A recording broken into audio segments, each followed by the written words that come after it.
कल सूर्योदय होने तक की ही समय अवधि है हनुमान के पास।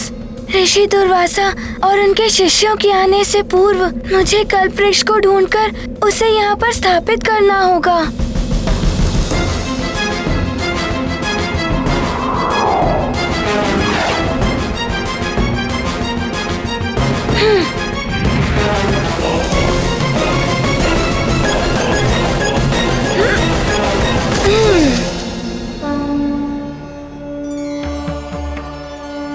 प्रणाम सूर्यदेव। कल्याण हो।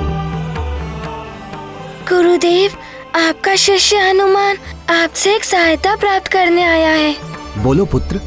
आप दिवस भर पृथ्वी पर होने वाली घटनाओं के साक्षी रहते हैं, किंतु क्या आप ये बता सकते हैं कि पृथ्वी पर किसी को कल्पवृक्ष अपने स्थान से हटाते हुए या कहीं ले जाते हुए आपने देखा है? नहीं पुत्र।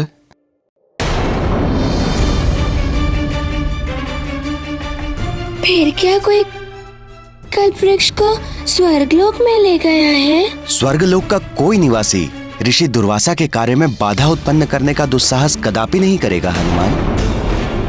पुत्र हनुमान, यदि कल्प वृक्ष न तो पृथ्वी मार्ग से और न ही वायु मार्ग से कहीं ले जाया गया है, तो फिर वो कहाँ लुप्त हो सकता है हनुमान?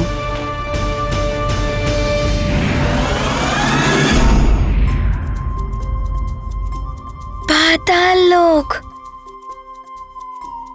गुरुदेव, समझ गया। जिसने भी इस कल्पवृक्ष को अपने स्थान से हटाया है वो उसे अवश्य पाताल लोक ही ले गया होगा। हनुमान अभी पाताल लोक जाकर उस दिव्य कल्पवृक्ष को ढूंढ कर ले आएगा। धन्यवाद गुरुदेव, प्रणाम।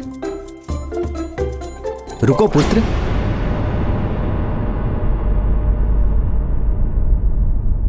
वो दिव्य कल्प वृक्ष पाताल लोक में दुष्ट असुर युपाक्ष के पास हो सकता है। ये वही युपाक्ष है जिसको वरदान प्राप्त है कि वरदान प्राप्त है मुझे मात्र नारायण, या उनसे वरदान प्राप्त कोई उनके समान कोई अन्य शक्तिशाली योद्धा मात्र वराह रूप में मेरा संहार कर तुम्हें मुक्ति दिला सकता है कल्पवृक्ष। परंतु नारायण क्यों आएंगे तुम्हारे लिए? इसीलिए अब अनंत काल तक तुम मेरे बंदी हो कल्पवृक्ष, और तुम्हारी भलाई इसी में है कि तुम मेरी समस्त इच्छाओं की पूर्ति करो।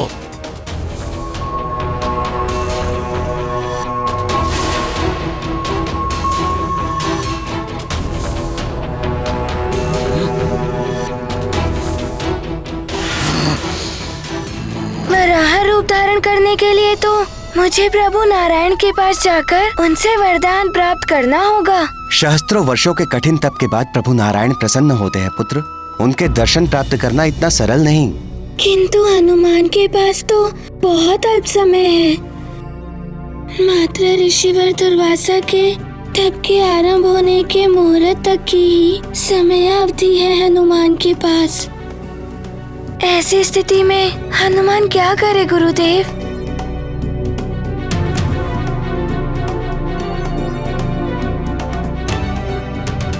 गुरुदेव, हनुमान के पास प्रभु श्री नारायण के पास जाने की और एक युक्ति सूझ रही है।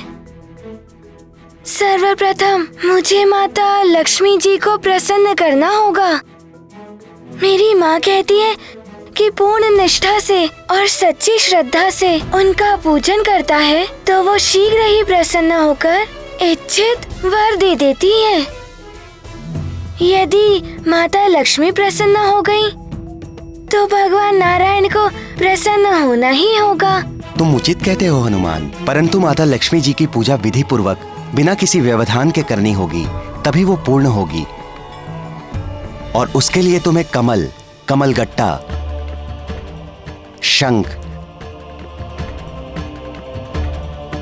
कौड़ी, शहद, नारियल, पान,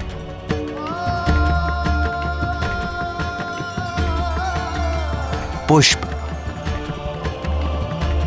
और फल इत्यादि का प्रबंध करना होगा। सच्चे हृदय और शुद्ध भावना से उनकी पूजा कर यह सब देवी माँ को समर्पित कर देना, तो वो अवश्य प्रसन्न होंगी।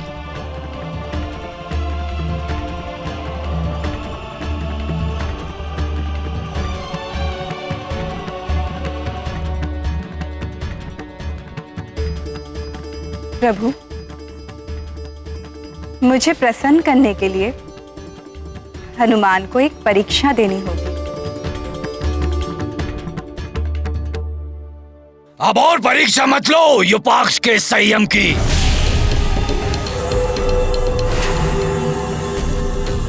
पहले तुम्हें विनम्रता से कहा, फिर तुम्हें आदेश दिया, फिर भी तुमने नहीं सुना। परंतु अब मैं तुम्हें चेतावनी दे रहा हूं, मेरी समस्त इच्छाएं पूर्ण करो, अन्यथा मैं तुम्हें जला दूंगा कल्प वृक्ष।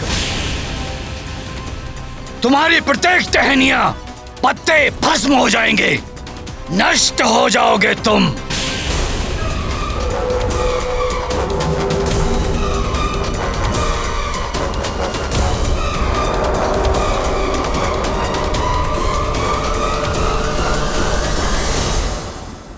कल्प वृक्ष की रक्षा करने के लिए मुझे अति शीघ्र अपनी पूजा से माता लक्ष्मी जी को प्रसन्न करना होगा।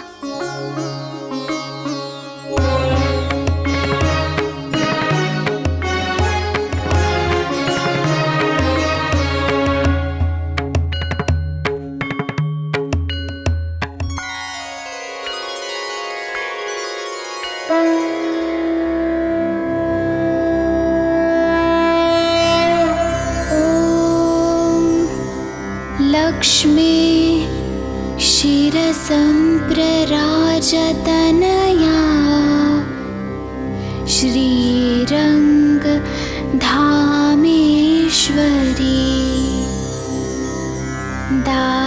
दासीभूत समस्तदेव वनिता लोकैक दीपांकुरा श्रीमनमन्द कटाक्षलब्ध विभावा ब्रह्मेन्द्र गंगाधरा त्वां त्रैलोक्य कुटुम्बिनीं सरसिजां वन्दे मुकुन्द प्रियां वन्दे मुकुन्द प्रियां।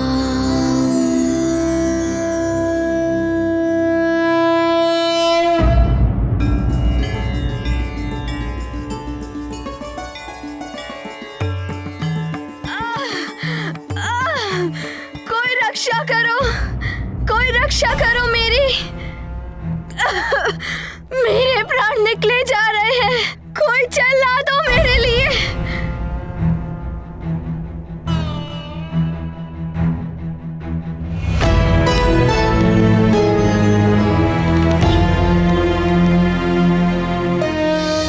माता लक्ष्मी जी की पूजा विधि पूर्वक बिना किसी व्यवधान के करनी होगी, तभी वो पूर्ण होगी।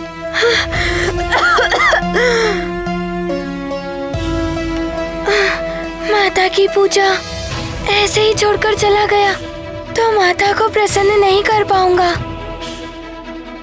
और किसी असहाय की सहायता करना भी सर्वोच्च धर्म है। मैं उसे खंडित भी नहीं कर सकता।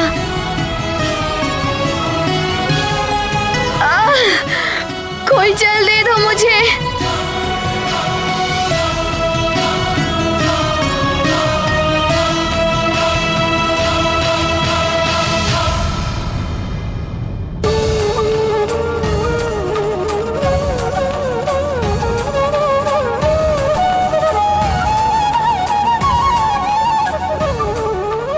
मुझे क्षमा करना माता,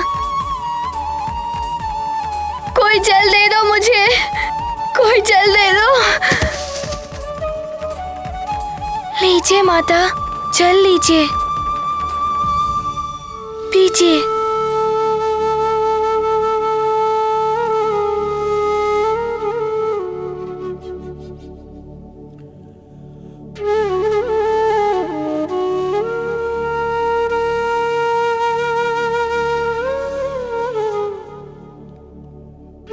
तुम्हारा कल्याण हो पुत्र। तुमने जल देकर मेरे प्राण रक्षित किए। मैं इसी मंदिर में रहकर इनकी सेवा करती हूँ। बहुत दिनों से यहाँ कोई नहीं आया, इसलिए ना मुझे भोजन मिला ना जल, और मेरी अवस्था ऐसी हो गई। माता, मैंने ऊपर मंदिर में भोजन आदि एकत्रित कर रखा है। आप चलिए और इनका आहार कीजिए।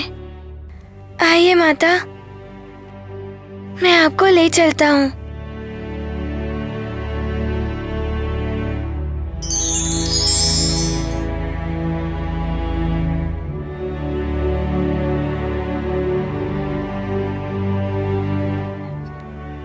विराजिए माता।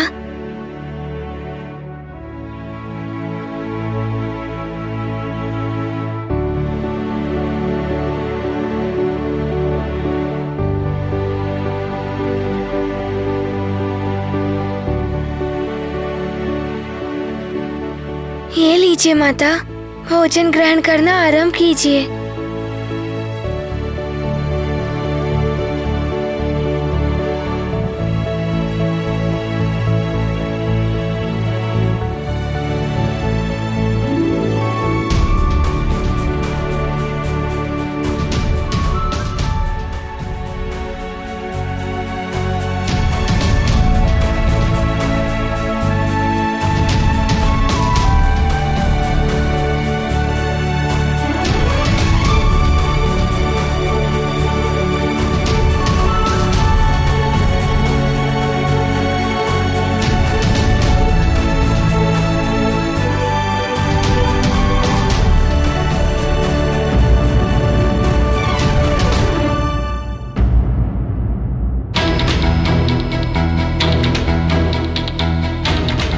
पुत्र, तुम यहाँ देवी माँ की पूजा कर रहे थे। ये तो अनर्थ हो गया पुत्र। तुम अपनी पूजा बीच में छोड़कर मुझे देखने क्यों चले आए? और देवी माता को अर्पित करने के लिए एकत्रित जल एवं फल आदि तुमने मुझे क्यों दे दिए? तुम्हें ऐसा नहीं करना चाहिए था पुत्र। मेरे कारण तुमने माता लक्ष्मी जी की उपेक्षा कर दी। अब तो मैं भी तुम्हारे इस पाप की भागीदार बन गई। जगत की सारी नारियां माता लक्ष्मी जी की ही स्वरूपनी है। यदि मैं आपकी सेवा करता तो माता लक्ष्मी जी को कोई उपेक्षा नहीं होती। यदि मैं आपकी सेवा ना करता तो उनको कष्ट होता और ये मुझ पर अत्यंत कुपित हो जाती। परंतु इसमें व्यवधान पड़ने से तुम्हारी पूजा तो अपूर्ण रह गई। माता, मेरी माँ कहती हैं कि किसी निराश्रय और असहाय प्राणी की कोई सेवा करे उसे भी भगवान की ही आराधना ही कहते हैं। मेरी पूजा और अपनी पूजा की सामग्री में पुनः एकत्रित कर अपनी पूजा संपन्न कर सकता हूँ। माता, मुझे ज्ञात है मेरे पास बहुत अल्प समय है, परंतु समय पर आपकी सेवा करना भी आवश्यक था। यदि मैं आपकी सहायता न करता, मेरी पूजा पूर्ण होकर भी अपूर्ण रह जाती।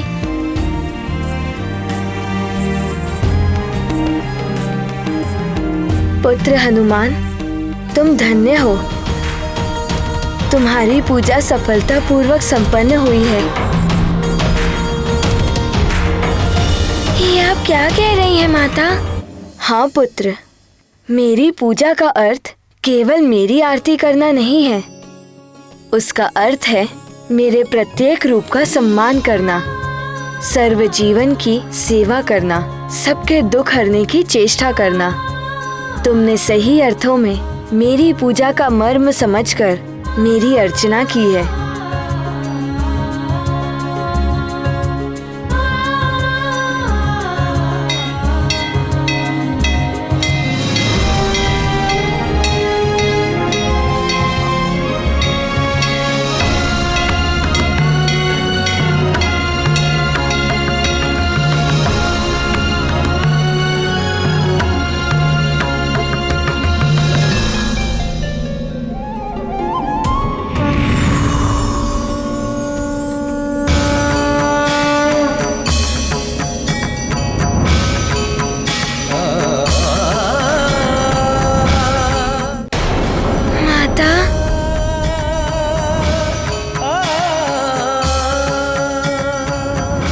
प्रणाम माता लक्ष्मी जी।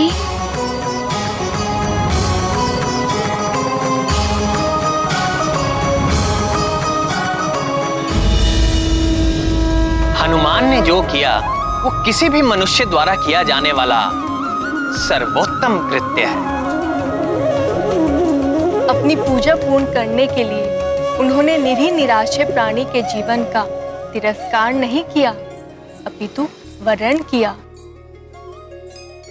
सर्वप्रथम उनके प्राणों की रक्षा की और ये प्रमाणित कर दिया कि अन्य प्राणियों की सेवा करना, उनके दुखों को दूर करना प्रभु की पूजा के समान है। हनुमान की ये मान्यता भी पूर्णतः सत्य है कि प्रत्येक नारी में लक्ष्मी, पार्वती एवं सरस्वती त्रिदेवियों के रूप का अंश छिपा होता है। इसलिए किसी भी नारी की अवहेलना और अपमान स्वयं त्रिदेवियों का अपमान है। इसलिए जिस समाज एवं गृह में नारी का सम्मान होता है वहां समृद्धि आती है, और जहां अपमान होता है वहां पतन और विनाश होता है। इसीलिए प्रत्येक नारी का सम्मान ही सही अर्थों में देवी की पूजा है। कल्याण हो पुत्र हनुमान। मैंने ही तुम्हारा प्रसाद और जल ग्रहण किया है। तुम मेरी परीक्षा में सफल हुए हो।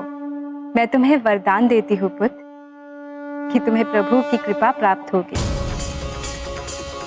और उस असुर का वध करने के लिए तुम अपने जीवन में एक बार वराह रूप ले पाओगे।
धन्यवाद माता, प्रणाम।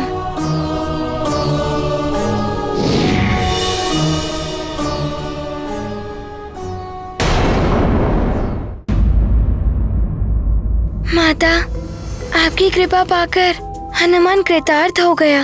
अब हनुमान निश्चिंत होकर कल्प वृक्ष की रक्षा करने के लिए पाताल लोक जा सकेगा।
इस अनंत अंधकार और इस गुफा के अनेकों द्वार और अनेकों गुफा द्वारों के मध्य हनुमान को कुछ नहीं सूझ रहा कि दिव्य कल्प वृक्ष कहाँ है।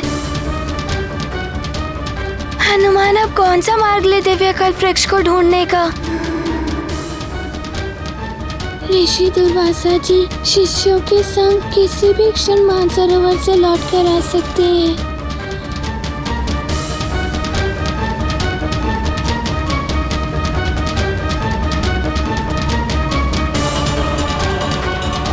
किंतु अभी तक कल्प वृक्ष मिला नहीं है, क्या करूं मैं?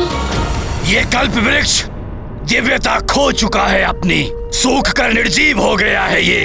अब ये मेरे किसी लाभ का नहीं, किसी को कुछ नहीं दे सकता ये। तुम इसे शीघ्र ही जलाने की व्यवस्था करो।